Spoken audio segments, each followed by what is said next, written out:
ආයිබෝවන් දරුවනේ.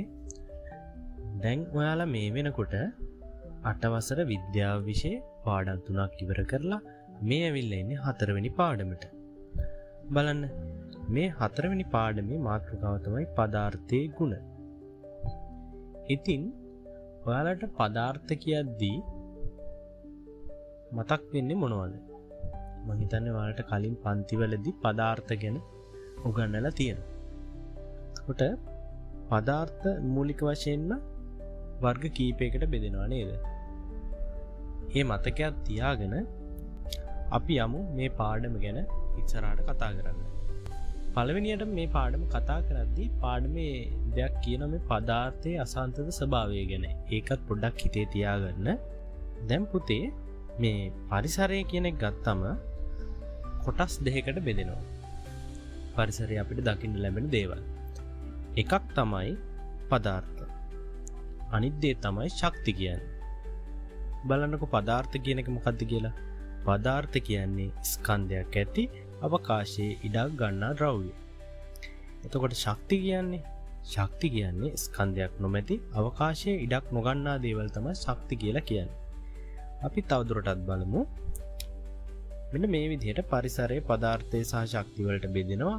බලන්න අවකාශයේ ඉඩක් ගන්නා දේවල් ජලය, දොර, මේසය, කිරි, යකඩ කැබැල්ල, සුළඟ, වීදුරුව ඔබවට තියෙන ඕනම දෙයක් ගන්න පුළුවන් ඔබට පේන දේවල් නේද? බලන්න ශක්තියින් මොනවද කියලා. ස්කන්ධයක් නැහැ නමුත් අවකාශයේ ඉඩක් ගන්නවා. බලන්න ආලෝකය, තාපය, ශබ්දය, විදුලිය, චුම්බක ශක්තිය, ගුරුත්වාකර්ෂණය මේ දේවල් වලට ස්කන්ධයක් නැහැ. හරිද? අවකාශයේ ඉඩක් ගන්නෙත් නැහැ. මේවා තමයි ශක්තියින් කියන්නේ. හැබැයි අපාවට තියෙනවා. දැන් අපි පරිසරය වෙන් කරද්දී අපි කිව්වා ශක්ති කියන්නේ අවකාශයේ ඉඩක් ගන්නෙ නැති ඒවා. පදාර්ථ හැබැයි අවකාශයේ ඉඩක් ගන්නවා. ඉතින් අවකාශයේ ඉඩක් ගන්න පදාර්ථ අංශු වලින් නිර්මාණය වෙලා තියෙන හින්දා අංශු වලට ඉඩක් තියෙන හින්දා. එතකොට මේ අංශු වලින් නිර්මාණය වීමම එක්ක අංශු ටිකක් රවුම් හැඩෙන් තියෙන්නේ. ඒ වීමම නිසා රවුම් හැඩ ටිකක් එකට තිබ්බම පුතේ අනිවාර්යයෙන්ම ඒ පදාර්ථ අංශු අතර අවකාශ පිහිටනවා. හිඩැස් හිස්තැන් පිහිටනවා. බලන්නකො. ඒකට තමයි අපි අසංතත ස්වභාවය කියලා කියන්නේ පදාර්ථය. බලන්න පල්ලෙහා රූප තුනක් තියෙනවා. පළවෙනියට තියෙන්නේ ඝන, ඒ අතරත් හිඩැස් තියෙනවා. ද්‍රව අතර හිඩැස් තියෙනවා. වායු අතරත් හිඩැස් තියෙනවා. මේ වගේ අර අංශු පිහිටීම එන්න වායු වලට යනකොට අංශු අතර ඉඩ වැඩි, ඝනවල වෙනකොට අංශු අතර ඉඩ අඩුයි. එතකොට මේ පදාර්ථ අංශු වලින් සකස් වී තිබීමත් ඒවා අතර අවකාශයේ පැවතීමත් තමයි අපි පදාර්ථයේ අසංතත ස්වභාවය කියලා කියන්නේ. දැන් බලමු අපි පරිසරයේ තිබ්බ දේවල් අර කලින් වගේ පදාර්ථය සහ ශක්තිය කියලා බෙදුවා.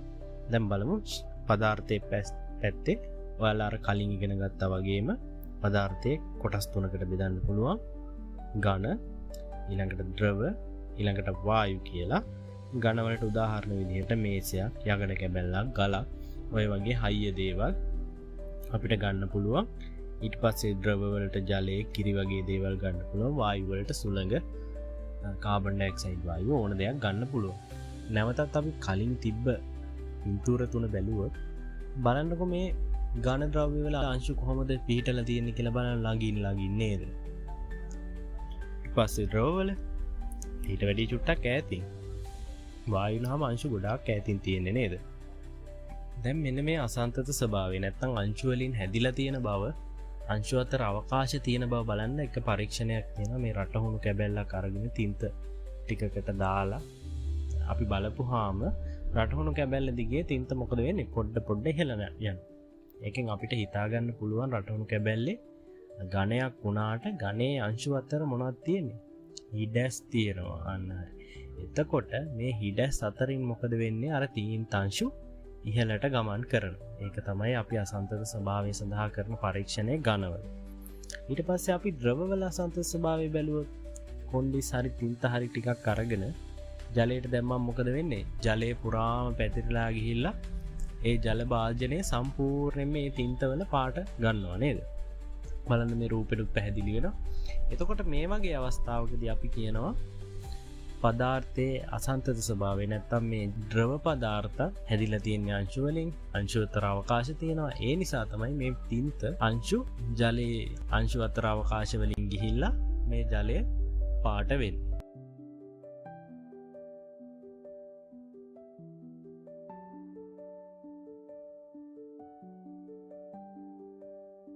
පදාර්ථයේ අසන්තත ස්වභාවය සඳහා වායු වලින් පරීක්ෂණයක් තියෙනවා. නයිට්‍රජන් ඩයොක්සයිඩ් වායුව, මිදුමුරු පාට වායුව එක වායු සරාවක පුරවල අනිත් වායු සරාව හිස්ස තියලා ඒ වායු සරා දෙක අතර සම්බන්ධතාවයක් ඇති කරපුවාම මොකද වෙන්නේ?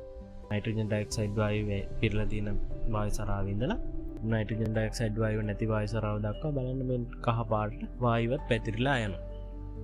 ඒ වගේම අපි ඔය රොඩු ගොඩක් වගේ ගිනි තියෙන වෙලාවට නේද? කාබන් ඩයොක්සයිඩ් වායුව එක්ක අරදුම කියලා අපි කියන්නේ නේද? එතකොට ඒක පරිසරයේ පැතිරලා ගිහිල්ලා නේද? පේන්නේ නැති විදිහට වායු ගෝලයට මිශ්‍රණය වෙනවා. ඒත් අපිට තව උදාහරණයක් ගන්න පුළුවන් එකක්. එතකොට මේ පදාර්ථයේ භෞතික ස්වභාවය සහ පවතින අවස්ථාව අනුව අපි පදාර්ථයේ අර කලින් කිව්ව විදිහට ඝන, ද්‍රව සහ වායු කියන තුනට බෙදුවා. බලන්න මම අර කලිනුත් පැහැදිලි කරපු විදිහට මේ අංශු වල හැසිරි මේ ඇතිරී ඇති රටාව බලන්නකො. මෙන්න මේ වගුවේ තියෙනවා.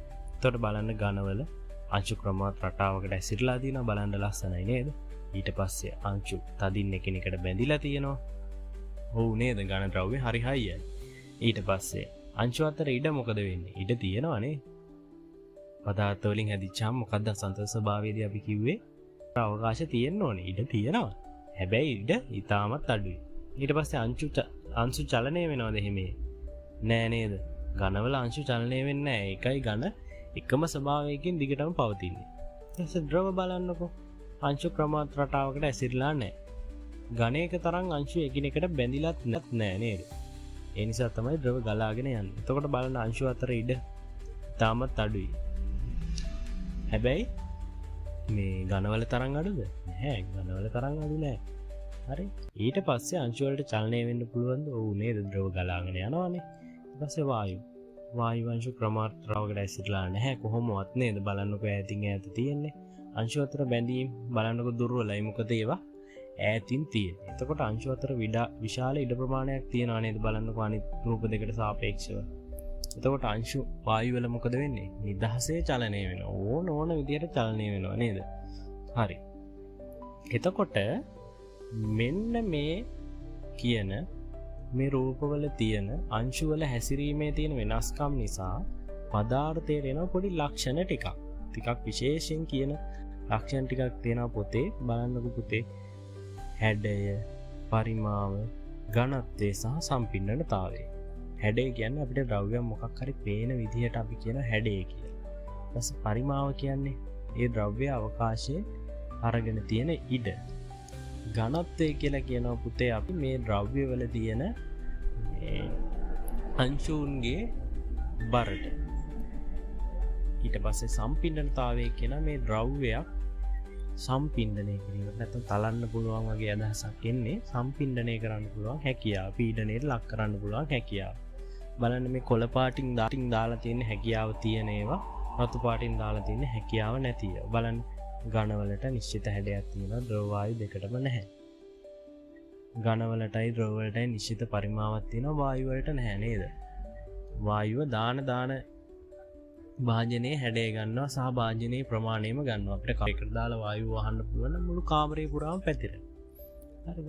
ඊට පස්සේ ඝනත්වය බලන්න. ඝන වලටත් තියෙනවා, ද්‍රව වලටත් තියෙනවා ඝනත්වයක් ඉහළ ඒවා. හැබැයි වායු වලට තියෙන ඝනත්වය අඩුයි නේද? වායු හැම තැනම යනවා ඝනත්වය අඩු නිසා. ඒ සම්පින්ඩනතාව බලන්න. ඝන සම්පින්ඩනය කරන්න බෑ. ද්‍රව සම්පින්ඩනය කරන්න බෑ. හැබැයි වායු පහසුවෙන් සම්පින්ඩනය කරන්න පුළුවන්. එතකොට මෙන්න මේ පදාර්ථයන් වල භාවිත ටිකක් බලන්න. මේ පදාර්ථවල ලක්ෂණ අනුවම භාවිත වෙනස් වෙනවා. දැන් බලන්නකො ඝන පදාර්ථවල මේ තියෙන භාවිතයන් ටික යන්ත්‍ර කොටස් වලට, වාහන කොටස් වලට, ආයුධ වලට, ගොඩනැගිලි ද්‍රව්‍ය වලට. ඇයි මෙහෙම ගන්නෙ? නිශ්චිත හැඩයක් තියෙන හින්දා, නිශ්චිත පරිමාවක් තියෙන හින්දා සහ මේ ඉහළ ඝනත්වයක් තියෙන නිසා. එතකොට ද්‍රව පදාර්ථ වල භාවිත බලනකො මේ ද්‍රාවජක්කුව, ප්‍රවාහන මාධ්‍යයක් ලෙස, රසදී උෂ්ණත්වමානය, ඒකට වෙනමම භාවිතයන් ටිකක් තියෙනවා. මේවත් මතක තියාගන්න. ඊපස්සේ මේ වායු පදාර්ථවල භාවිතයන් බලන්න. පීඩන උදුණක්, බැලුන, වාහනවල ටයර් පිරවීම, වායු සිලින්ඩර් වලට පිරවීම. එතකොට මේ අපි වායු සිලින්ඩර් වල පිරවීම කියන්නේ ගෙදර තියෙන ගෑස් ටැංකිය නේද? LP වායුව තියෙන. එතකොට ඒ වගේම මේ පීඩන උදුණක් ඇතුලේ වායුවක් තියෙනවද? ඔව් නේද? ජලය වාෂ්ප වුණාම වායුවක් බවට පත් වෙනවා. ජල වාෂ්පත් අපි වායුවක් ගණයට ගන්න. අපි දැන් කතා කරන්න යන්නේ පදාර්ථයේ භෞතික ගුණ ප්‍රයෝජනයට ගැනීම ගැන. පදාර්ථය බෙදන්න පුළුවන් ක්‍රම කිහිපයක් තියෙනවා. බලන්නකෝ. පදාර්ථය අපිට සංශුද්ධ ද්‍රව්‍ය සහ සංශුද්ධ නොවන ද්‍රව්‍ය විදිහට බෙදන්න පුළුවන්. ඒක මෙතන දක්වලා තියෙනවා. බලන්න සංශුද්ධ ද්‍රව්‍ය කියන එකේ මොකක්ද අපිට කියලා තියෙන්නේ කියලා. එක් සංඝටකයක් පමණක් අඩංගු වන පදාර්ථ. ඒ කියන්නේ නියත සංයුතියක් තියෙන ද්‍රව්‍ය. මොනවා හරි දෙයක් එක් සංඝටකයකින් විතරක් නම් හැදිලා තියෙන්නේ අන්න ඒවා සංශුද්ධ ද්‍රව්‍ය කියලා කියනවා. සංශුද්ධ නොවන ද්‍රව්‍ය කියන්නේ සංඝටක දෙකක් හෝ වැඩි ගණනක් අඩංගු වන පදාර්ථ. මෙන්න මේ වගුව චුට්ටක් බලන්න. එතකොට මේ වගුවේ තියෙනවා පදාර්ථය සහ ඒ වගේ අඩංගු සංඝටක. බලන්නකෝ. වාතයේ තියෙනවා nitrogen, oxygen, argon, carbon dioxide ඇතුළු වායුන් ගොඩක්. සංශුද්ධ ජලයේ හැබැයි තියෙන්නේ ජලය විතරයි. හැබැයි දැන් බලන්නකෝ පානීය ජලය ගත්තොත් පානීය ජලයේ තියෙන ජලය, khනිජ ලවණ, දිය වෙච්ච වායු වර්ග වගේ දේවල් ගොඩක්. අපි සීනි ටිකක් ගත්තොත් සීනි වල තියෙන සංඝටකයේ සීනි විතරයි. එතකොට අපි ලුණු ද්‍රාවණයක් වගේ ගත්තොත් ලුණු ද්‍රාවණයක තියෙනවා ලුණු සහ ජලය කියන සංඝටක දෙකම. අපි තේ පානයක් ගත්තොත් තේ පානයේ තියෙනවා තේ, ජලය සහ සීනි තුනම. එතකොට අපි ඇලුමිනියම් වගේ ලෝහයක් ගත්තොත් ඇලුමිනියම් ලෝහයේ තියෙන්නේ ඇලුමිනියම් විතරයි. රිදී වගේ ලෝහයක් ගත්තොත් රිදී ලෝහයේ අඩංගු වෙලා තියෙන්නේ රිදී විතරයි. එතකොට අපිට පේනවා මේ පදාර්ථවල සංශුද්ධ පදාර්ථවලදී ඒකේ අඩංගු වෙලා තියෙන්නේ එක සංඝටකයක් විතරයි නේ. බලන්නකො සංශුද්ධ ජලය, සීනි, ඇලුමිනියම් සහ රිදී. එතකොට සංශුද්ධ නොවන එකකදී වර්ග ගොඩක් එකතු වෙලා තියෙනවා වාතය, පානීය ජලය, ලුණු ද්‍රාවණය, තේ පානය වගේ. එතකොට බලන්න මෙතන පොඩි අදහසක් ඔයාලට ගන්න පුළුවන් මේ මූලද්‍රව්‍ය කියන ඒවා කොයි වගේද, සංයෝග කියන ඒවා කොයි වගේද, මිශ්‍රණ කියන ඒවා කොයි වගේද කියලා. මේ අදහස ගන්න ගමන් අපි යන් ඉස්සරහට. එතකොට බලන්න මෙතන පොඩි අදහසක් ඔයාලට ගන්න පුළුවන් මේ මූලද්‍රව්‍ය කියන ඒවා කොයි වගේද, සංයෝග කියන ඒවා කොයි වගේද, මිශ්‍රණ කියන ඒවා කොයි වගේද කියලා. මේ අදහස ගන්න ගමන් අපි යන් ඉස්සරහට මේ සංශුද්ධ ද්‍රව්‍ය මූලද්‍රව්‍ය සහ සංයෝග කියලා දෙකකට බෙදෙනවා. එතකොට පළවෙනි එක තමයි මූලද්‍රව්‍ය. මූලද්‍රව්‍ය වලදී අපි කියනවා භෞතික හෝ රසායනික ක්‍රම යොදාගෙන තවදුරටත් බෙදා වෙන් කළ නොහැකි ද්‍රව්‍ය. මේ වගේ නිශ්චිත ගුණ තියෙනවා සංශුද්ධ ද්‍රව්‍ය. එතකොට දැන් භෞතික ක්‍රමයක් හරි රසායනික ක්‍රමයක් හරි භාවිතා කරලා අපි යම් දෙයක් වෙන් කරගෙන ගියොත් අපට අන්තිමට ඉතුරු වෙන අංශුව අපි කියනවා මූලද්‍රව්‍ය කියලා. හරිද? ඊට පස්සේ අපි සංයෝග කියලා කියන්නේ මූලද්‍රව්‍ය දෙකක් හෝ වැඩි ගණනක් නිශ්චිත අනුපාතයකට රසායනිකව සංයෝජනය වී ඇති සමජාතීය සංශුද්ධ ද්‍රව්‍ය. බලන්නකො සංයෝගවලදී මේ ජලය ගත්තොත් හයිඩ්‍රජන් අණු 2යි, ඔක්සිජන් අණු 1යි නේද? මූලද්‍රව්‍ය විදිහට ගත් හයිඩ්‍රජන් මූලද්‍රව්‍යයෙන් 2කුත්, ඔක්සිජන් මූලද්‍රව්‍යයකින් 1කුත් නේ. අන්නේ විදිහට තමයි ජලය හැදිලා තියෙන්නේ. අපි නැවතත් අර පරණ එක බැලුවොත් බලන්න මූලද්‍රව්‍ය. මූලද්‍රව්‍ය වලදී එකම දෙයක් තමයි තියෙන්නේ. සංයෝග වෙනකොට අර මූලද්‍රව්‍ය කිහිපයක් එකිනෙකට එකතු වෙලා හැදිලා තියෙනවා. මිශ්‍රණයකට එනකොට අර එක්ක මූලද්‍රව්‍ය එක්ක සංයෝග කීපයක් එකට එකතු වෙලා තියෙනවා. ඔයාලට මේ පින්තූරේ බලා ගන්න පුළුවන්. එතකොට බලන්න මෙතන පොඩි අදහසක් ඔයාලට ගන්න පුළුවන් මේ මූලද්‍රව්‍ය කියන ඒවා කොයි වගේද, සංයෝග කියන ඒවා කොයි වගේද, මිශ්‍රණ කියන ඒවා කොයි වගේද කියලා. මේ අදහස ගන්න ගමන් අපි යන් ඉස්සරහට පදාර්ථයේ තිබුණු අපේ මූලද්‍රව්‍ය ටික ගැන බලමු. බලන්නකෝ. පළවෙනි මූලද්‍රව්‍ය සල්ෆර්. මෙතන අපිට දක්වලා තියෙන කහ පාටයිනේ අපි ගෙන්දගම් කියලා කියනවා. ඊට පස්සේ ක්ලෝරින් වායුවක් නිසා මොකද කරලා තියෙන්නේ? වීදුරු භාජනයකට දාලා වහලා තියෙනවා. නැත්නම් වායු පදාර්ථ අපේ වායු ගෝලයේ පැතිරලා යනවා නේද? වායුවට පැතිරෙන්න පුළුවන්. ඊට පස්සේ අයන් කියන්නේ යකඩ කුඩු ටිකක් තියෙනවා. ඊට කොපර් කියන්නේ තඹ කොටස් කීපයක් තියෙනවා. කාබන් කියන්නේ අපිට අඟුරු කියලා ගන්න පුළුවන්. අඟුරු කොටස් කීපයක් තියෙනවා. ඉතින් රසදිය තියෙනවා. ඊට පස්සේ ඇලුමිනියම් කුඩු ටිකක් තියෙනවා, සිංක් ටිකකුත් තියෙනවා. සිංක් සහ ඇලුමිනියම් දෙකම එක වගේ පාට වුණාට සිංක් සහ ඇලුමිනියම් කියන්නේ ලෝහ වර්ග දෙකක්. හරිද? මේ ඔක්කොම මෙතන ඕගොල්ලන්ට දක්වලා තියෙන්නේ මේ මූලද්‍රව්‍ය තමයි. හරිද? මෙන්න බලන්නකො රසදිය ටිකක් තියෙනවා. රසදිය තමයි කාමර උෂ්ණත්වයේදී ද්‍රව විදිහට තියෙන එකම ලෝහය. මූලද්‍රව්‍ය හොයාගන්න පුළුවන් තැනක් තියෙනවා නේද? කොහෙන්ද අපිට මූලද්‍රව්‍ය ටික හොයාගන්න පුළුවන්? නැත්නම් මූලද්‍රව්‍ය ඔක්කොම එකතු කරලා හදපු දෙයක් තියෙනවා. ඒ තමයි ආවර්තා වගුව. මේ ආවර්තා වගුව මේ තියෙන්නේ. මේකේ මූලද්‍රව්‍ය හැම එකම මේ ලෝකේ හොයාගෙන තියෙන මූලද්‍රව්‍ය ආවර්තා වගුවට මේ විදිහට ඇතුළත් කරලා තියෙනවා. ඊළඟට අපි පොඩ්ඩක් සංයෝග ගැන කතා කරොත් බලන්න මේ කොපර් සල්ෆේට් කියලා සංයෝගයක් තියෙනවා. මෙතන කොපර් සල්ෆේට් සංයෝගය උතන නිල් පාටට දක්වන්නේ මේ කොපර් සල්ෆේට් ජලීය කොපර් සල්ෆේට්. වතුර එකතු වුණාම තමයි කොපර් සල්ෆේට් නිල් පාට වෙන්නේ. නැත්තම් කොපර් සල්ෆේට් සුදු පාටක් තමයි දක්නට ලැබෙන්නේ. එතකොට කොපර් සල්ෆේට් ද්‍රාවණය මේ ස්පටිකවල කොපර් සල්ෆේට් වල කොපර්, සල්ෆර් සහ ඔක්සිජන් තියෙනවා. ඊට පස්සේ ලුණු නැත්තම් අපි මේස ලුණු කියලා කියන ගෙදර පාවිච්චි කරන ලුණු සෝඩියම් ක්ලෝරයිඩ්. ඒකේ සෝඩියම් සහ ක්ලෝරින් තියෙනවා.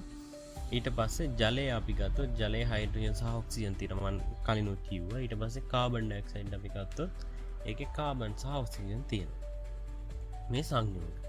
එතකොට සංයෝග කියන්නේ මූලද්‍රව්‍ය දෙකක් හෝ කීපයක් අඩංගු වෙලා හැදිලා තියෙන ද්‍රව්‍ය. බලන්න මේ සංයෝගයක් හැදෙන හැටි යකඩ සහ සල්ෆර් කියන මූලද්‍රව්‍ය දෙක එකතු වෙලා අයන් සල්ෆයිඩ් හැදෙනවා. මැග්නීසියම් සහ ඔක්සිජන් කියන දෙක එකතු වෙලා මැග්නීසියම් ඔක්සයිඩ් හැදෙනවා. එතකොට ඊළඟට අපි කතා කරගෙන යමු පදාර්ථයේ සතු භෞතික ගුණ මොනවද කියලා. එතකොට පදාර්ථයේ සතු භෞතික ගුණ වලින් පළවෙනියටම තියෙන දිස්නේ. දිස්නය සාමාන්‍යයෙන් අපිට දකින්න ලැබෙන්නේ ලෝහවලදී තමයි. එතකොට අනික් දේවල් වල යම්කිසි දිස්නයක් තියෙනවා. ප්‍රධාන වශයෙන්ම ද්‍රව්‍ය මතට වැටෙන ආලෝකයේ පරාවර්තනය වීම නිසා මේ යම්කිසි දිලිසුමක් ඇති වෙනවා. මේ දිලිසෙන ගතිය තමයි අපි කියන්නේ දිස්නය කියලා. ලෝහ වර්ගවල හැම හොඳටම තියෙනවා දිස්නය නේද? හරි. ඊළඟ තමයි මේ දෘಢතාවය. දෘಢතාවය කියන්නේ හයිය බව. මේකට අපිට මේ කියන්න පුළුවන් ගෙවීමට සහ සීරියාමට එරෙහිව ද්‍රව්‍ය සතු ප්‍රතිරෝධී ගුණය කියලා. බලන්නකො ලෝකේ දෘಢතාවයෙන්ම වැඩිම ද්‍රව්‍ය මෙතන අපි දක්වලා තියෙනවා දියමන්ති. එතකොට දියමන්ති වල මේ දෘಢතාවය වැඩි නිසාම දියමන්ති යොදා ගන්නව මොනා කරන්නද?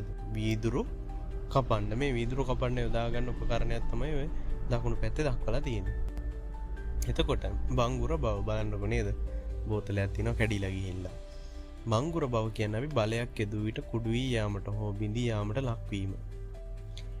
ඊළඟ එක තමයි ගන්ධය.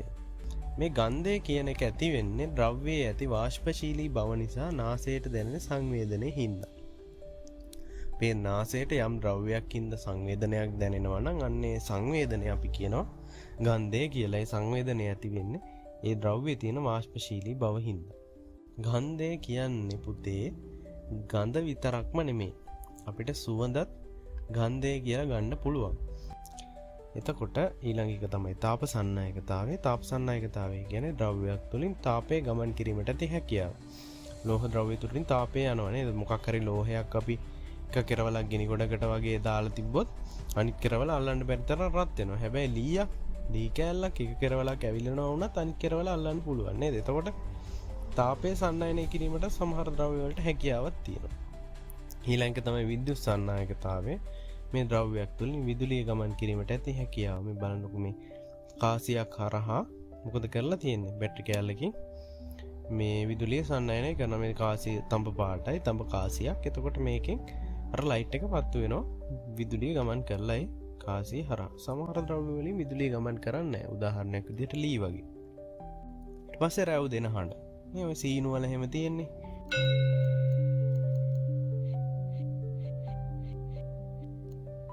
අන්නේ හඬ ගන්ටාරවල හඬ. මේ වස්තුවක් හා ගැටුණු විට ටික වෙලාවක් පවතිනවා. අපේ සාමාන්‍ය පොඩි වෙලාවක් පවතින. මෙන්න මේක අපි කියනවා රැව් දෙන හඬ කියලා. එතකොට ඊළඟ එක ඝනත්වය. ඝනත්වය කියන්නේ ඒකක පරිමාවක තියෙන ස්කන්ධ. අපි මොනවා හරි ද්‍රව්‍යයක ඒකක පරිමාවක් ගත්තොත් ඒකේ තියෙන ස්කන්ධය. මම කිව්වා අර අංශු වල බර කියලා. නේද? අර ඒකක පරිමාවක් ගත්තම ඒකේ තියෙන අංශු වල බර ඒකක පරිමාවක ස්කන්ධය. බලන්න මේ ඝනත්වය වෙනස් වෙනකොට අර ගලක් යතුරක් වගේ දෙයක ඝනත්වය වැඩි ඒක වතුරේ වගේ ගත්තොත් වතුරට සාපේක්ෂව ඝනත්වය වැඩි නම් වතුර පහළට යනවා. ලී කෑල්ලක වගේ ඝනත්වය වතුරේ ඝනත්වයත් එක නිසා භාගයට ගිලිලා ඉපිලෙනවා. ඊළඟ එක තමයි ආහන්නතාවය. ආහන්නතාවය කියන්නේ කුඩු වීමකට ලක් නොවි තහඩුවක් මෙන් තැලිය හැකිවීම. එතකොට මේ ආහන්නතාවයේදී බලන්න මේ රූපෙත් තියෙන විදිහට කුඩු වෙන්නේ නැහැ. තහඩුවක් විදිහට මේ රූපෙත් මේ යකඩ කෑල්ලක් රත් කරලා මේ තලනවා. මේ තලන්න තහඩුවක් වගේ වෙනවා. මේක ගොඩක් ලෝහවල තියෙන ලක්ෂණයක්. ඊට පස්සේ තන්්‍යතාව වෙනවා. කැඩී පවතිමින් කම්බියක් ලෙස ඇදීමට හැකියාව. බලන්න කම්බි රෝලක් තියෙනවා නේද? එතකොට මේ හැකියාවක් තියෙන්නේ ලෝහවල. ඊළඟට ප්‍රසාරණතාවය. හොඳ උදාහරණයක් තියෙනවා ඔය රේල් පීල් දෙකක් අතර. උෂ්ණත්වය ඉහළ යාමේදී වෙනසකට ලක් නොවී වස්තුවෙහි පරිමාවේ සිදුවන වැඩිවීම. දැන් රේල් පීලි දෙකක් ගත්තොත් අපි උදේට රේල් පීලි දෙක අතර මේ පරතරය මොකද වෙන්නේ? උදේට වැඩි. හැබැයි අපි දවල් වෙලාවක හොඳට රත් වෙච්ච වෙලාවක ගියොත් මේ පරතරය හරිම අඩු වෙලා තියෙනවා දකින්න පුළුවන් එතනම. ඒ වෙන්නේ උෂ්ණත්වය වැඩි වෙනකොට වස්තුවේ පරිමාව වැඩි වෙනවා. මේ රේල් පීලි දෙකේ පරිමාව වැඩි වෙනකොට දිග වැඩි වෙනවා. ඒකට තමයි අපි කියන්නේ ප්‍රසාරණතාවය කියලා. ඊට පස්සේ වයනේ. මොකක් හරි දෙයක් අපිට ඇල්ලුවාම දැනෙන විදිහක් තියෙනවානේ. අන්නේ යම් ද්‍රව්‍යයක් අතින් ඇල්ලුව විට දැනෙන රළු හෝ සිනිඳු ස්වභාවය තමයි අපි වයනේ කියලා කියන්නේ. ඊට පස්සේ ද්‍රවාංකය. ද්‍රවාංකය කියන්නේ තාපය සැපීමේදී ඝනයක් ද්‍රව බවට පත්වන උෂ්ණත්වය. ඒකට අපි කියනවා ඝන ද්‍රව අවස්ථා විපර්යාසයේ සිදුවන උෂ්ණත්වය කියලා. මෙන්න මේ ඝනයක් ද්‍රවයක් බවට පත්වන උෂ්ණත්වය උදාහරණයක් විදිහට අයිස් ගත්තොත් අයිස් වතුර වෙන උෂ්ණත්වය අපි ද්‍රවාංකය කියනවා. අයිස් වතුර වෙන උෂ්ණත්වය ඕගොල්ලන්ට මතක නම් ඒක සෙල්සියස් අංශක 0 විදිහට තමයි අපි ගන්නෙ. ඊපස්සේ තාපාංකය. තාපාංකය කියන්නේ ද්‍රවයක් වායුවක් බවට පත්වන උෂ්ණත්වය. බලන්නකෝ අර කේතලය ඇතුලේ තියෙන ජලය ද්‍රවය වායුවක් බවට පත් වෙලා ජල වාෂ්ප බවට පත් වෙලා. මෙන්න මේ උෂ්ණත්වය ඕගොල්ලන්ට මතක නම් ඒක සෙල්සියස් අංශක 100 තමයි ද්‍රවයක් වායුවක් බවට පත්වන උෂ්ණත්වය. ඊළඟ එක තමයි ප්‍රත්‍යාස්ත බව. ඇදීමට හා නැවත මුල් තත්ත්වයට පත්වීමට ඇති හැකියාව. බලන රබර් පටියක් වගේ එකක් අපි ඇද්දොත් ඒක ඇද්දට පස්සේ නැවත මුල් තත්ත්වයට පත් වෙන්න හැකියාවක් තියෙනවා අන්නේ රබර් පටියට. අපි ඒකට කියනවා ප්‍රත්‍යාස්ත බව කියලා. එතකොට පුතේ අපි දැන් මෙච්චර වෙලා කතා කරේ පදාර්ථයේ සතු භෞතික ගුණ. එතකොට පදාර්ථයේ සතු භෞතික ගුණ යටතේ අපි කතා කරා දිස්නය, නැදිල්සෙන බව, දැඩි බව, දෘಢතාවය, ප්‍රත්‍යාස්තතාවය, වයනය, ඝනත්වය, ද්‍රවාංකය, තාපාංකය, ප්‍රසාරණතාව, තන්්‍යතාව, ගන්ධය, ආහන්නතාව, රැවුදෙන හඬ, විද්‍යුත් සන්නායකතාවය සහ තාප සන්නායකය බංගුර බව මෙන්න මේ දේවල් ගැන අපි කතා කරා නේද?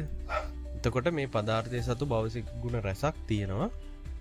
ඒ ටික මතක තියාගන්න. මූලද්‍රව්‍ය අපි නැවතත් වර්ග දෙකකට බෙදෙනවා ලෝහ සහ අලෝහ කියලා.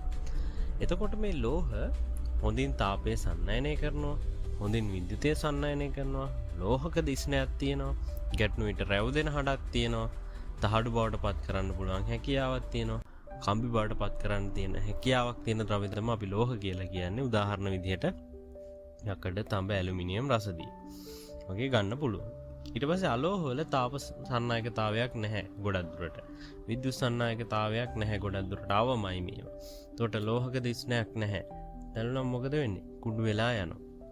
උදාහරණ විදිහට අපිට කාබන්, සල්ෆර්, ඔක්සිජන් කියන්නේ වායුවක්, වායු ඔක්කොම අලෝහ, අයඩින් වගේ ගන්න පුළුවන්. ඊළඟට මේ අපිට මේ සංශුද්ධතාවය හඳුනා ගන්න ද්‍රව්‍යයක භෞතික ගුණ භාවිතා කරන්න පුළුවන්. උදාහරණයක් තමයි ඝනත්වය. මේ ඝනත්වය අපි කරන්නේ මෙන්න මේ දකුණු පැත්තේ තියෙන ඝනත්ව කුප්පිය අරගෙන. එතකොට මේ ඝනත්ව කුප්පියේ හැම වෙලෙම තිබුණේ එකම පරිමාවක් නේද? පරිමාව එකයි. හැබැයි බර අවස්ථා දෙකේදී ද්‍රාවණ දෙකකදී වෙනස් වෙනවා. අන්න එහෙම අපි ඝනත්ව කුප්පිය භාවිතා කරලා සංශුද්ධතාවය හඳුනා ගන්න පුළුවන් මොනවා හරි ද්‍රවයක. ඊට පස්සේ ද්‍රවාංකය. සංශුද්ධතාව හඳුනා ගන්න තව භාවිතා කරන්න පුළුවන් භෞතික ගුණයක් තමයි ද්‍රවාංකය. ඒ කියන්නේ අපි ඝනයක් ගත්තාම ඒක ද්‍රව වෙන උෂ්ණත්වය. සංශුද්ධ ද්‍රව්‍යයන්ට හැම වෙලේම ස්ථිර ද්‍රවාංකයක් තියෙනවා. ඔයගොල්ලන්ට පෙළපොත බැලුවොත් පෙළපොතේ ස්ථිර ද්‍රවාංකයන් කිහිපයක්ම දක්වලා තියෙනවා. ඊළඟට තාපාංකය. තාපාංකය කියන්නේ ද්‍රවයක් වායුවක් බවට වාෂ්පයක් බවට පත්වන උෂ්ණත්වය. මේ උෂ්ණත්වය ද්‍රවයකට නියතයි. උදාහරණයක් විදිහට ජලය නම් සෙල්සියස් අංශක 100. මෙම උෂ්ණත්වය නියතයි නේද? එතකොට මේකත් සංශුද්ධතාවය හොයන්න භාවිතා කරන්න පුළුවන්. ජලයට වෙන මොනවා හරි අවලං වෙලා තිබුණත් අපේ මේ තාපාංකය වෙනස් වෙනවා අර ද්‍රවයේ තාපාංකය නිසා. එතකොට සංශුද්ධතාවය හඳුනා ගැනීමට භාවිත කළ හැකි භෞතික ගුණ ගැන කතා කරපුවාම පොදුවේ අපිට ගන්න පුළුවන් දේ තමයි යම් ද්‍රවයක සංශුද්ධතාවය වෙනස් වන විට අර ඉහත අපි දක්වපු භෞතික ගුණ ටික මොකද වෙන්නේ? වෙනස් වෙනවා. ඉතින් මේ ටික මතක තියාගන්න විද්‍යාවෙන් ලෝකයේ ජය ගන්න ඕගොල්ලෝ සහ කරන්න. අපි මේ පාඩම දැන් අපි අවසානයකට ඇවිල්ලා තියෙන්නේ. එහෙනම් අදට මම ඔබෙන් සමුගන්නම්.